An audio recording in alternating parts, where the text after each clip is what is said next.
ठीक है, तो आज हम एक नया चैप्टर चालू कर रहे हैं, जो सेकंड चैप्टर है तुम्हारे पॉलिटिकल साइंस का। क्या नाम है उसका? फेडरलिज्म। ठीक है, तो सबसे पहले एक छोटा सा मीनिंग कि फेडरलिज्म, कल मैंने बताया था कि फेडरलिज्म क्या होता है, लेकिन फिर भी देख लेते हैं कि जो फेडरलिज्म है उसे क्या बोलेंगे। तो रिकॉल करो जो बेल्जियम और श्रीलंका का जो एग्जाम्पल था, ठीक है, तो उसमें श्रीलंका ने तो मेजॉरिटिज्म कर दी थी, वो तो अपनी मेजॉरिटी को जो है साथ दे रहे थे, ठीक है, और इस वजह से क्या हुआ था, वहाँ पे सिविल वॉर हो गई थी। लेकिन जो बेल्जियम था, क्या उसने ऐसा किया? क्या उसने अपनी मेजॉरिटी, वैसे भी वहाँ पे बहुत कन्फ्यूजन थी, बट स्टिल क्या वहाँ पे किसी ने अपने पावर के दम पे या फिर अपने नंबर्स के दम पे अपने आप को मेजॉरिटी डिक्लेयर किया? नहीं, वहाँ पे क्या हुआ, पावर शेयरिंग हुई थी। ठीक है, हर जगह अलग अलग गवर्नमेंट बनी थी, कम्युनिटी गवर्नमेंट बनी थी, स्टेट में अलग गवर्नमेंट बनी थी, सेंटर के लिए अलग गवर्नमेंट बनी थी।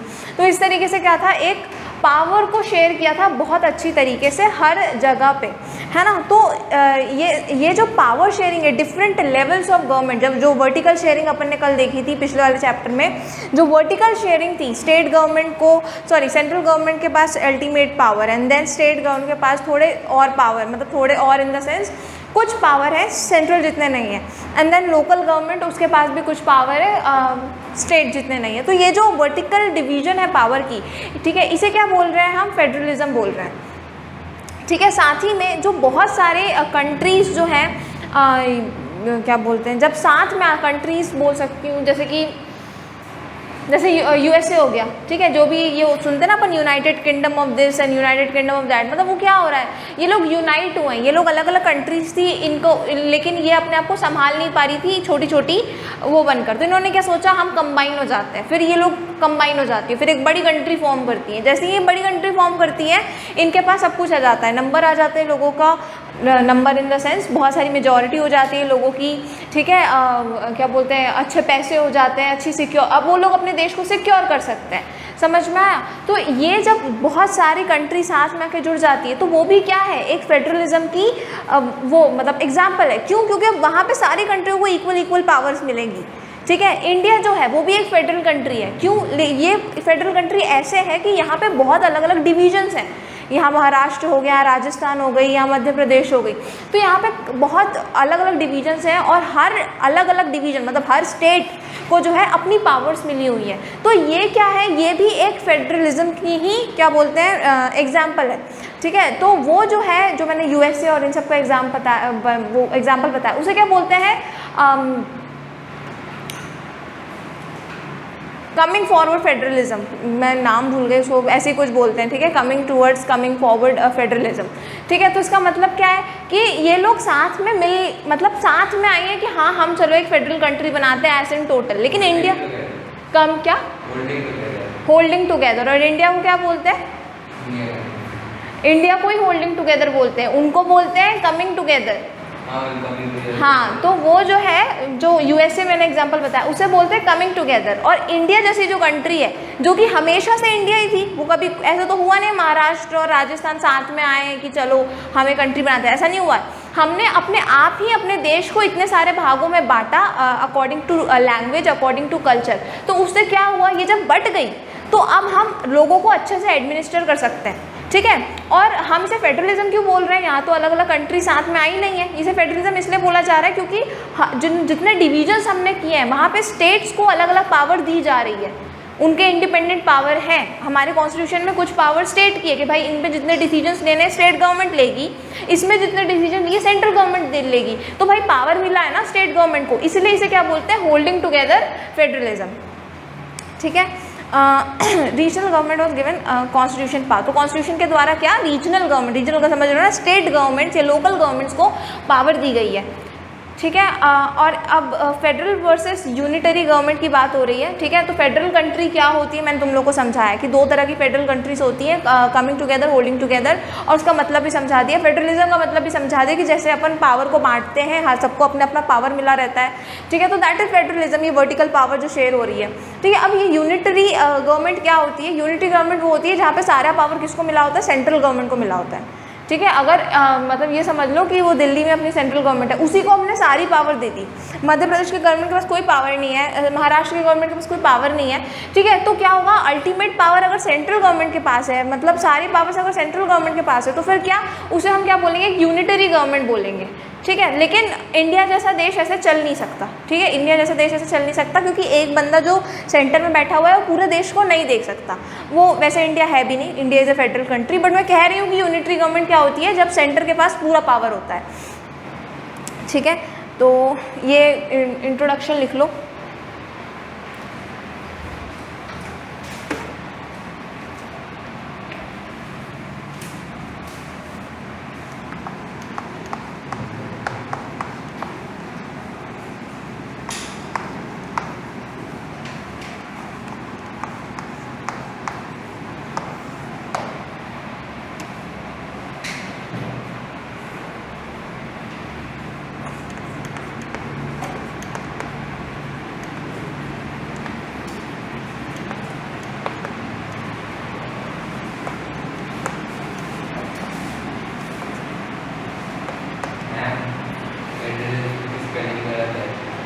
ठीक कर दूंगी मैं।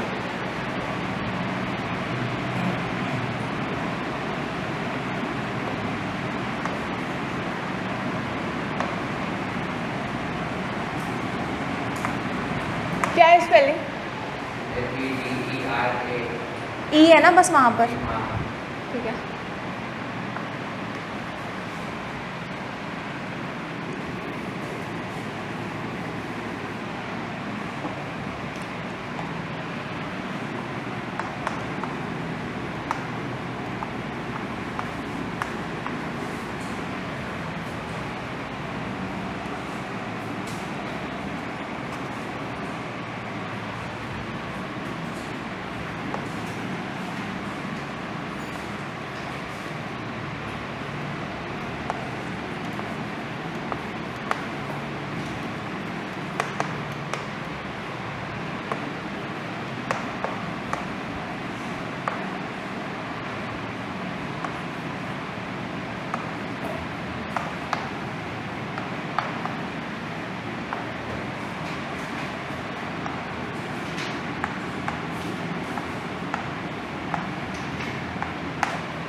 ठीक है, अभी अपन देख लेते हैं फीचर्स ऑफ फेडरलिज्म।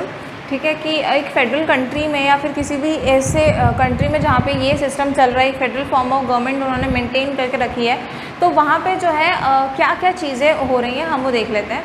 तो सबसे पहले देयर आर 2 और मोर लेवल्स ऑफ गवर्नमेंट। ये तो ऑब्वियस है कि किसी भी फेडरल कंट्री में 2 या 2 से ज़्यादा फॉर्म ऑफ गवर्नमेंट होगा तभी तो डिवाइड होगी ना पावर, वरना किसके बीच में पावर डिवाइड हो रही है। ठीक है, तो सबसे पहला फीचर कि भाई गवर्नमेंट एक से ज़्यादा होनी चाहिए। Then what, different tiers of government govern the same citizen but each tier has its own jurisdiction. ठीक है, मतलब कि जितने भी अलग अलग गवर्नमेंट है वो गवर्न तो एक ही तरह के सिटीजन को कर रहे हैं, लेकिन उनका जुरिडिक्शन जो है, मतलब उनके जो पावर्स हैं वो अलग अलग हैं। ठीक है, समझ रहे हो ना। जैसे राजस्थान की जो पीपल हैं वो, उनको राजस्थान की गवर्नमेंट भी डील कर रही है उनके साथ, और जो सेंट्रल गवर्नमेंट है वो भी राजस्थान के गवर्नमेंट के साथ ही राजस्थान के सिटीजन्स के साथ ही डील कर रही है ना। तो सेम सिटीजन्स के ऊपर कितने सारे लोग बैठे हुए हैं। ठीक है, अगर राजस्थान में एक जगह की बात करूँ तो मैं अगर एक सिटीज़न हूँ राजस्थान की, तो मेरे ऊपर एक लोकल गवर्नमेंट, उसके भी ऊपर मेरे ही ऊपर ना मेरे को ही गवर्न करनी एक स्टेट गवर्नमेंट, और उससे भी ऊपर एक सेंट्रल गवर्नमेंट में किसको गवर्न कर रही है, मेरे को ही गवर्न कर रही है। तो सेम सिटीजन के ऊपर अलग अलग गवर्नमेंट गवर्न कर रही है, लेकिन उनके जो पावर्स हैं वो अलग अलग हैं। ठीक है, जैसे कि अगर मेरी एजुकेशन की बात है तो वो मेरी स्टेट गवर्नमेंट देखेगी, अगर मेरी सिक्योरिटी होल राजस्थान सिक्योरिटी की बात करूँ तो वो सेंट्रल गवर्नमेंट देखेगी, है ना। तो बात मेरी ही हो रही है, सिटीजन्स की हो रही है, लेकिन कौन, अलग अलग गवर्नमेंट हमारे बारे में सोच रही है। ठीक है, थर्ड पॉइंट क्या, the jurisdiction of the respective levels और tiers of government are specified in constitution. Jurisdiction समझ में आ रहा है ना तुम लोगों को, मतलब जुरिडिक्शन मतलब कि वो एरिया जहाँ जिसका कंट्रोल है। ठीक है, जैसे कि जो सेंट्रल गवर्नमेंट है उसका कंट्रोल है डिफेंस, ठीक है, एग्री, मतलब इस तरह के टॉपिक्स पे किसका कंट्रोल है, सेंट्रल। ठीक है, सिक्योरिटी ऑफ द कंट्री, इन सब पे सेंट्रल का है। तो ये क्या है, उसकी जुरिडिक्शन है, मतलब उसके जुरिडिक्शन मतलब कॉन्स्टिट्यूशन में लिखा हुआ है कि ये पावर्स इसको मिली हुई है, उसी को जुरिडिक्शन बोला जा रहा है। जो पावर जिसको मिली है कि तुम्हें ये सब्जेक्ट्स देखना है, स्टेट गवर्नमेंट की जुरिडिक्शन कि देखो तुमको ये सारे सब्जेक्ट्स देखना है, और लोकल की तुमको ये सारे सब्जेक्ट्स देखना है, तो उसी को जुरिडिक्शन बोल रहे हैं कि किसके पास कितनी पावर्स है। ठीक है, तो जिसके पास जितनी हाँ, तो ये जो जुरिडिक्शन है वो कहाँ पर है, कॉन्स्टिट्यूशन में लिखी हुई है। ठीक है, ये बन नहीं रही है रोज़ रोज़, ये कॉन्स्टिट्यूशन में लिखी हुई है कि ये चीज़ें ये देखेगा, ये चीज़ें वो देखेगा। ठीक है, ये थर्ड फीचर है फेडरलिज्म का, कि फेडरल कंट्री में जो कॉन्स्टिट्यूशन ही स्पेसिफाई करता है कि किसको कितनी पावर देनी है। ठीक है, fourth point, the fundamental provisions of the constitution can not be change unilaterally by one level of government. ठीक है, तो मतलब जो भी प्रोविजंस ये सारे लॉस और ये वगैरह चीज़ें जो है कॉन्स्टिट्यूशन में लिखी हुई है वो किसी एक गवर्नमेंट से चेंज नहीं हो सकती। जैसे कि कोई चीज़ जो है लिखी हुई है कॉन्स्टिट्यूशन में, और राजस्थान की गवर्नमेंट ने सोचा, Y am taking Rajasthan, Madhya Pradesh की गवर्नमेंट ने सोचा कि देखो हमको ये चीज़ नहीं चाहिए, हमको ये लॉ नहीं चाहिए, तो ये नहीं कि मध्य प्रदेश की गवर्नमेंट ने चाहा और मध्य प्रदेश के लोगों के लिए बंद कर दिया, ऐसा नहीं होगा। ठीक है, उसको सारी गवर्नमेंट्स का कंसेंट लेना पड़ेगा। ठीक है, उसको सेंट्रल गवर्नमेंट से भी पूछना पड़ेगा, उसको जो लोकल गवर्नमेंट है उससे भी पूछना पड़ेगा, सारी गवर्नमेंट के कंसेंट के साथ जो है ये चीज़, कोई भी प्रोविजन जो है चेंज होगा, अपने आप नहीं होने वाला। ठीक है, मतलब एक गवर्नमेंट के वजह से नहीं हो सकता। ठीक है,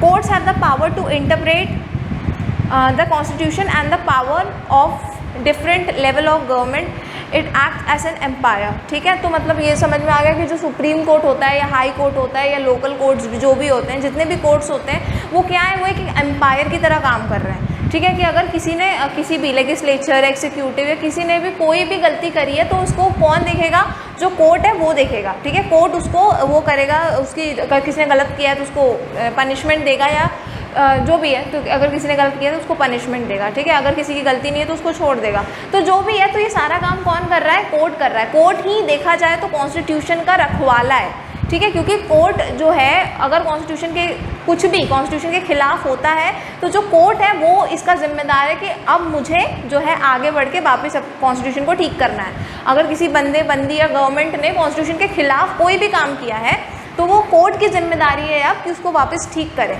ठीक है, या फिर जिसने भी कुछ गलत किया उसको पनिशमेंट दें और वापस ये लोगों को बताएं कि नहीं, तुम लोग ऐसा नहीं कर सकते हो।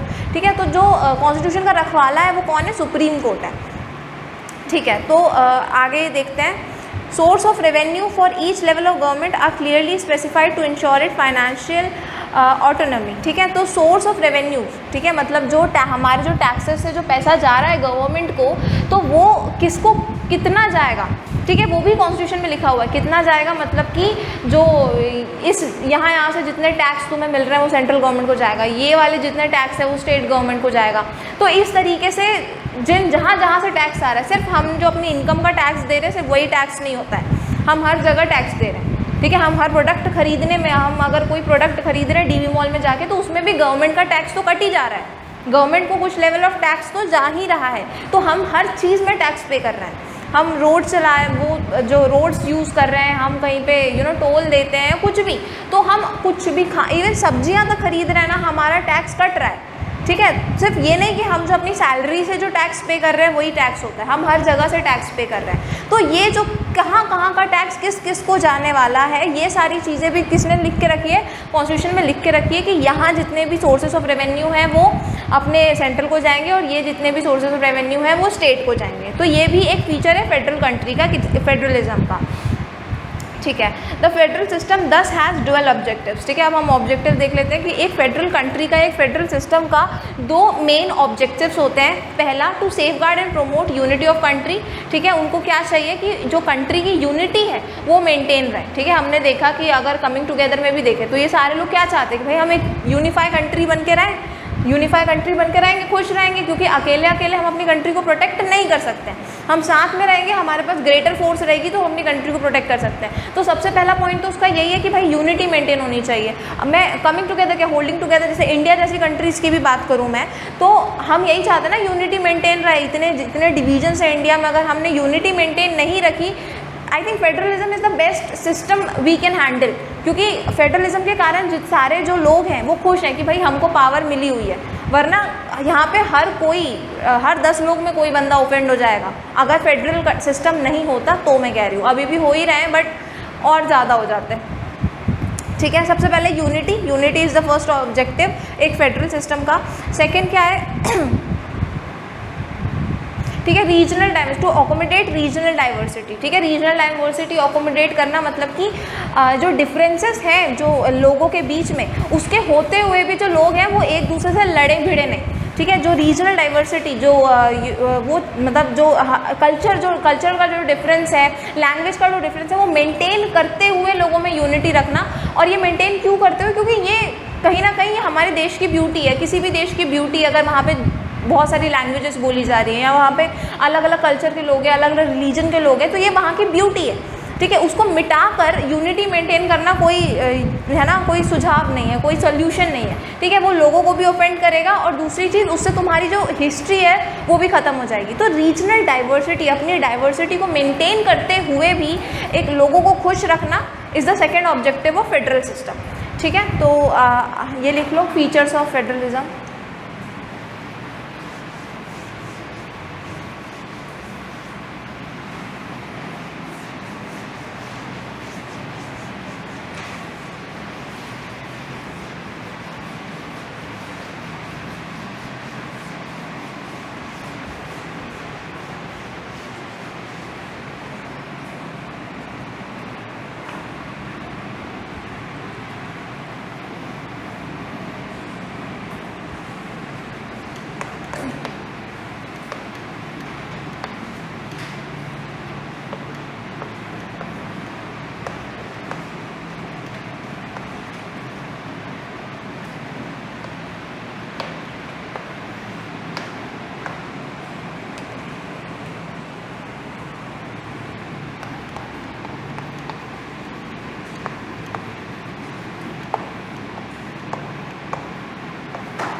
ठीक है, तो अब एक नया टॉपिक चालू करते हैं, what makes India federal country. ठीक है, तो क्या इंडिया को हम फेडरल कंट्री क्यों बोलते हैं, ऐसा क्या है इंडिया में जो इंडिया एक फेडरल कंट्री मानी जाती है। ठीक है, तो constitution declares India as a union of states, the word federation is not used but the Indian union is based on the principle of federation. ठीक है, तो कॉन्स्टिट्यूशन में जो है कहीं पे भी फेडरलिज्म या फेडरेशन ऐसा कोई वर्ड यूज़ नहीं किया गया है हमारे कॉन्स्टिट्यूशन के फ्रेमर्स के द्वारा। ठीक है, लेकिन फिर भी इंडिया एक सारे वही प्रिंसिपल्स फॉलो करती है जो एक फेडरल कंट्री में फॉलो किए जाते हैं। सो इवन इफ की नाम नहीं दिया गया, automatically we are a federal country. ठीक है, और हमें क्या बोला जाता है, लाइक फेडरेशन का वर्ड नहीं यूज़ किया है, लेकिन क्या यूज़ किया है कि India is a union of states. ठीक है, बहुत सारे अलग अलग स्टेट्स का इंडिया एक यूनियन है। ठीक है, 3 टायर्स ऑफ गवर्नमेंट। ठीक है, इंडिया में 3 टायर्स ऑफ गवर्नमेंट है, मैं बहुत बार बता चुकी हूँ। मोस्टली जो फेडरल कंट्री होती है उसमें 2 ही होते हैं। ठीक है, एक जो सेंट्रल गवर्नमेंट होती है, एक स्टेट गवर्नमेंट होती है, लोकल गवर्नमेंट्स नहीं होती हैं। ठीक है, लेकिन इंडिया क्योंकि इतना बड़ा एरिया है इंडिया का, इस वजह से यहाँ पे 3 टायर्स होती हैं गवर्नमेंट की, सेंट्रल, स्टेट और फिर अपना लोकल। ठीक है, then each tier of government has its own jurisdiction specified. ये भी मैं बता चुकी हूँ कि कॉन्स्टिट्यूशन में जो है ऑलरेडी लिखा हुआ है कि क्या क्या जो है, तो हर गवर्नमेंट की जुरिडिक्शन है, सेंट्रल क्या संभालेगा, स्टेट क्या संभालेगा और लोकल क्या क्या सब्जेक्ट्स को संभालेंगे। ठीक है, देन व्हाट, अब जो मेन चीज़ है तो तुम्हारे बुक में लिखी हुई है कि भाई वो सब्जेक्ट्स क्या हैं जो यूनियन लिस्ट को दी हुई, मतलब यूनियन और सेंट्रल एक ही है। ठीक है, यूनियन को दी हुई है, स्टेट गवर्नमेंट को दी हुई है और लोकल गवर्नमेंट, मतलब कौन क्या क्या देख रहा है। ठीक है, तो जो यूनियन लिस्ट है बेसिकली वो उसमें क्या क्या दिया हुआ है, include subject of national importance. ठीक है, वो सारी चीज़ें जिसमें कोई एक पर्टिकुलर रीजन की बातें नहीं लिखी हुई, पूरी कंट्री की चीज़ें लिखी हुई हैं। ठीक है, मतलब पूरी कंट्री की चीज़ों को संभालने की जब बात आती है तो कौन देखता है, वो यूनियन गवर्नमेंट देखती है। ठीक है, जब पूरे नेशनल इम्पोर्टेंस की बात आती है। ठीक है, अब जैसे कि मान लो अगर मध्य प्रदेश है तो मध्य प्रदेश की सिक्योरिटी हम नहीं देखेंगे। ठीक है, क्यों, अकेला स्टेट अपनी सिक्योरिटी का नहीं देखता है, पूरा जो सेंट्रल गवर्नमेंट है वो पूरे देश की सिक्योरिटी को देखती है। ठीक है, मतलब तुम्हें बॉर्डर संभालना है ना, तुम एक एक कंट्री के एक स्टेट के बॉर्डर्स तो देखोगे नहीं। इसलिए अब यहाँ पे क्या है, ये जो सब्जेक्ट है वो किसको दिया गया है, सेंट्रल गवर्नमेंट को दिया गया है, क्योंकि यहाँ पे उसकी नीड है। ठीक है, तो जो भी चीज़ें नेशनल इंपॉर्टेंस की होती है वो कौन देखता है, वो अपना सेंट्रल गवर्नमेंट देखता है। ठीक है, such as defence, foreign affairs मतलब सारे रिलेशंस। ठीक है, फॉरेन मतलब दूसरी कंट्रीज़ के साथ जो ट्रेड हो रहा है, दूसरी कंट्रीज़ के साथ जितने भी रिलेशंस है दूसरी कंट्रीज़ के साथ, वो भी। तो अब दूसरी कंट्री के साथ कैसे रिलेशन बनाने हैं, वो मध्य प्रदेश, महाराष्ट्र ये तो देखेंगे नहीं ना, ये तो ऑब्वियसली बात है, सेंट्रल को देखना पड़ेगा। ठीक है, तो ये सारे सब्जेक्ट्स कौन देखता है, सेंट्रल गवर्नमेंट देखती है। Banking, currency. ठीक है, अब ये बैंकिंग करेंसी भी अगर अपन देखें, हर जगह अलग अलग करेंसी तो होगी नहीं। ठीक है, कि मध्य प्रदेश में अलग, गोवा में अलग, है ना, अलग अलग करेंसी तो होगी नहीं ना, एक ही करेंसी चलेगी पूरे देश में। तो इसके ये फिर अगेन बैंकिंग कौन संभालता है, अपना सेंट्रल गवर्नमेंट संभालता है। तो ऐसी चीज़ें जो पूरे नेशन के लिए रिक्वायर्ड है वो कौन देखता है, अपना यूनियन गवर्नमेंट या सेंट्रल गवर्नमेंट देखता है। ठीक है, और ये सारी चीज़ें कॉन्स्टिट्यूशन में लिखी हुई हैं कि ये सारी चीज़ें कौन देखेगा, यूनियन गवर्नमेंट ही देखेगी। Union government alone make loss on them. ठीक है, तो alone make loss on them मतलब कि ये सारी जो चीज़ें हैं इस पे यूनियन गवर्नमेंट अकेले ही जाके लॉस बना सकती है। ठीक है, उसी को दिया गया है, उसका हक है पूरा वहाँ पे अकेले में वो चीज़ों का करने का। ठीक है, अगर हम स्टेट गवर्नमेंट की बात करें, contain subjects of state and local importance. ठीक है, ऑब्वियसली बात है, अगर मध्य प्रदेश की कोई बात है तो उसको सेंट्रल गवर्नमेंट क्या करेगी, और मध्य प्रदेश के गवर्नमेंट को सोचना पड़ेगा ना। तो वो चीज़ें अब जो स्टेट की प्रॉब्लम होती है, ठीक है, वो प्रॉब्लम कैसे भी हो सकती है, किसी कल्चरल बेसिस पे हो सकती है, कोई भी प्रॉब्लम हो सकती है। तो अगर स्टेट की है तो वो कौन देखेगा, स्टेट गवर्नमेंट देखेगी। ठीक है, अब इसमें कैसे आती है, जैसे कि पुलिस हो गया, ट्रेड हो गया, कॉमर्स हो गया। पुलिस समझ रहे हो ना, अगर मध्य प्रदेश की पुलिस में कोई गड़बड़ है, यहाँ पे आदमी कम है या लोग कम है, मतलब यू नो पुलिस के बंदे कम है, बेसिकली मैं ये कह रही हूँ, तो उसमें सेंट्रल गवर्नमेंट क्या करेगा। ठीक है, हमें मध्य प्रदेश की गवर्नमेंट को ही सोचनी पड़ेगी ना।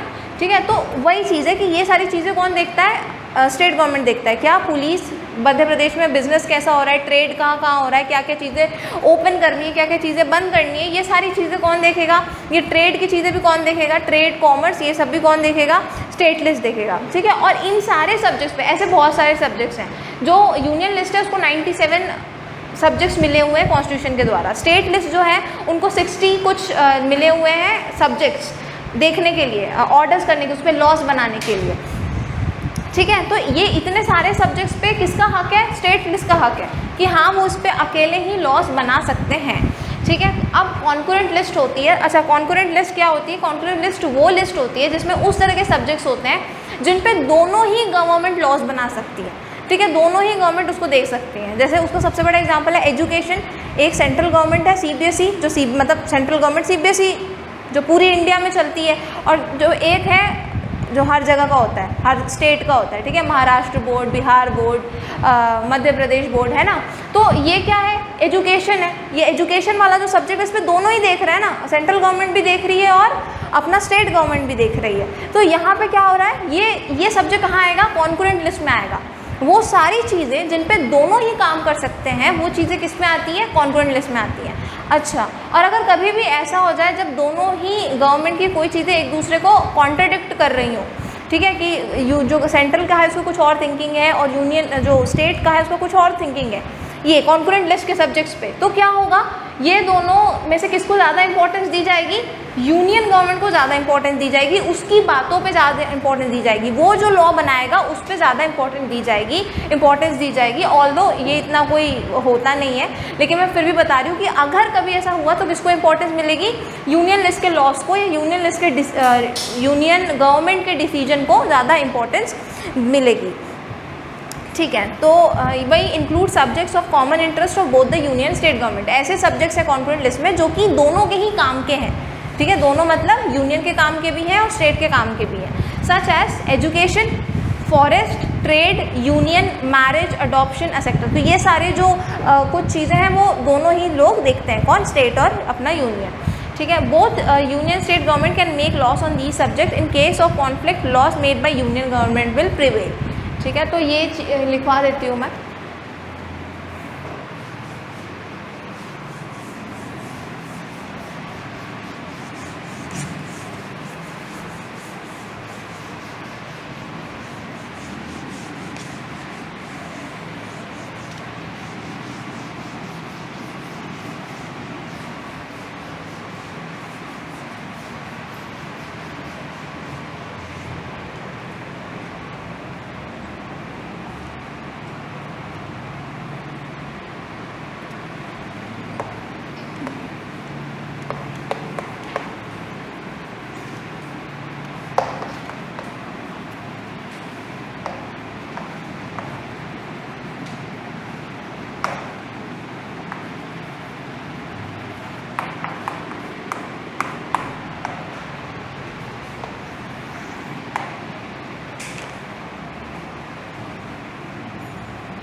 ठीक है। तो ये 3 लिस्ट तो होते ही हैं, एक ये रेसिडुअरी लिस्ट भी होती है, इसमें वो सब्जेक्ट्स आते हैं जो कि उस टाइम पे प्रेजेंट ही नहीं थे जब कॉन्स्टिट्यूशन बन रहा था, ठीक है। उस टाइम पे ये जो चीज़ें थी वो आई नहीं थी, तो फ्रेमर्स जो थे बना ही नहीं पाए थे। तो उन्होंने कॉन्स्टिट्यूशन में क्या लिखा था कि अगर ऐसी कोई भी चीज़ आती है जो कि अभी प्रेजेंट नहीं है पर फ्यूचर में एक कॉज ऑफ कंसर्न होगी, तो वो चीज़ ऑटोमेटिकली किसको चली जाएगी, यूनियन लिस्ट को चली जाएगी, ठीक है। तो वो जितनी भी चीज़ें जिसपे जो चीज़ कॉन्स्टिट्यूशन में इन तीनों ही लिस्ट में नहीं लिखी गई है वो रेसिडुअरी लिस्ट में आती है, और उसको ऑटोमेटिकली कौन लॉज बनाता है, जो अपनी यूनियन लिस्ट है, यूनियन गवर्नमेंट है, वो लॉज बनाती है।